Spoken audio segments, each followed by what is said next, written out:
I have the OnePlus Watch 2 and I'll be showing you how to turn the raise to wake feature on or off. So what you want to do is go into settings. The easiest way to go to settings is to swipe down from the top and then look for the settings wheel icon and tap on it. And then scroll down to display and brightness, select that. And then the first item there should be raise to wake. Now it's currently enabled. You can disable from here. And if you want to enable it from here.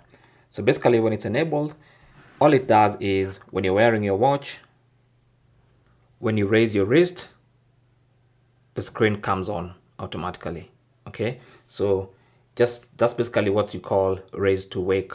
So you raise your wrist like this to check the time and it wakes up the screen so you can see the time more clearly.